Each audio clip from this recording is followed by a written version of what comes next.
300 ships plus 4 mast वाली ships जिसके अंदर 1000 या 800 पैसेंजर्स हो सकते थे। मगर जो खूबसूरत बात मैं आपसे कहना चाहता हूँ, जो मैं प्रेसिडेंट शी पिंग से अपने दोस्त से ये कह रहा था, उस वक्त जब मैं गुफ्तगू शुरू की तो मैं नाम भूल गया था एडमिरल का,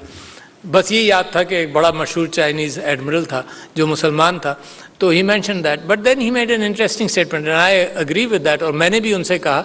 कि इसने 3 ट्रिप किए या 7 ट्रिप किए, something like that, up to the horn of Africa, और किसी ट्रिप के अंदर कहीं झंडा नहीं गाड़ा, कहीं झगड़ा नहीं हुआ। सिर्फ सिलोन के जो स्ट्रेट था श्रीलंका वाला, वहाँ पर कभी रोका गया तो वहाँ कोई स्कर्मिश हुई, अदरवाइज सिर्फ ट्रेड की। तो प्रेसिडेंट शी पिंग ये कह रहे थे कि चाइना का कभी एग्रेसिव डिज़ाइन नहीं होता था बाहर के लिए, बल्कि जो ग्रेट वॉल ऑफ चाइना बनी वो भी अपनी डिफेंसेस से to defend themselves from the hordes of attacks from central Asia. खैर, this was just an anecdotal input about the possibility and the fact that the experience of Chinese trade in such huge volumes precedes what we saw in the West, and it was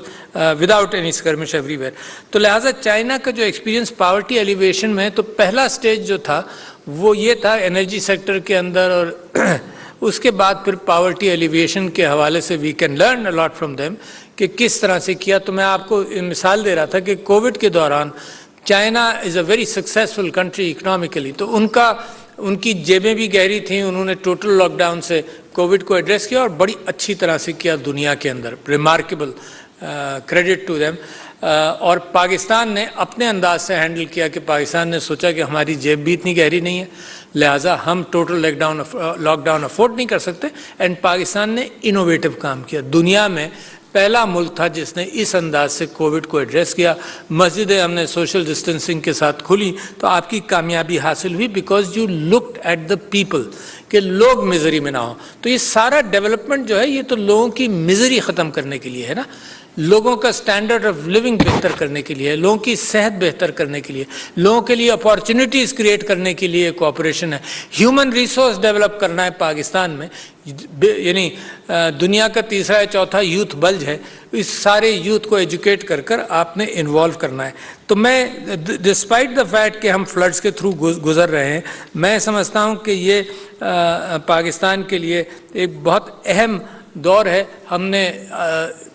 आसमानी आफतों का मुकाबला किया, हमने human created मुसीबतें, दहशतगर्दी का मुकाबला किया। तो मैं समझता हूँ कि हमारा ये कोऑपरेशन जो सीपेक के हवाले से है, तिजारत के अंदर, इस रीजन के अंदर बड़ी तिजारत होती थी, जिस तरह से मैंने स्पेन वेन का सबका जिक्र किया, उसी तरह से कलकत्ता बंगाल के अंदर बहुत बड़ी तिजारत के हवाले से एक सेंटर था, और वहाँ से अनडिवाइडेड इंडिया के अंदर मुसलमान बंगाल की हुकूमत के अंदर बहुत बड़ी ट्रेड होती थी। तो हमें उम्मीद है सीपेक के हवाले से, सीपेक एक सिंबॉलिक जेस्चर भी है और एक सब्सटैंशियल कोऑपरेटिव कैफियत भी है। जितने सुदूर से मैं मिलता हूँ सेंट्रल एशिया में, आपको बता नहीं सकता कितनी बेचैनी और कितने शौक़ से वो ये उम्मीद लगाते हैं कि जी हमारा जो रूट है वो भी खुल जाए, अफगानिस्तान में अमन हो जाए, तो इनकी प्रोडक्ट्स को वर्ल्ड एक्सपोजर मिले और वर्ल्ड की प्रोडक्ट्स को इस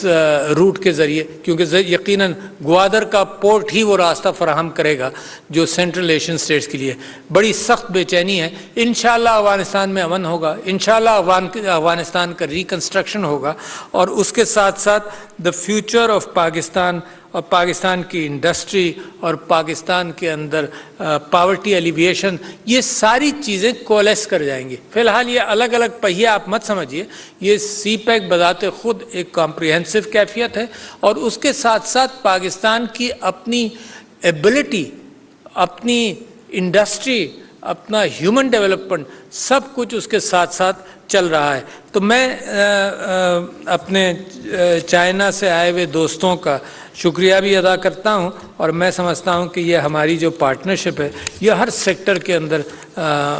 फलती और फूलती रहेगी, और पाकिस्तान इंशाअल्लाह बड़ी जल्दी, और ख़ास तौर IT सेक्टर में भी बहुत अच्छी पार्टनरशिप है, और इंशाअल्लाह पाकिस्तान बहुत जल्दी एक very good, very strong nation in the committee of Nations शामिल हो।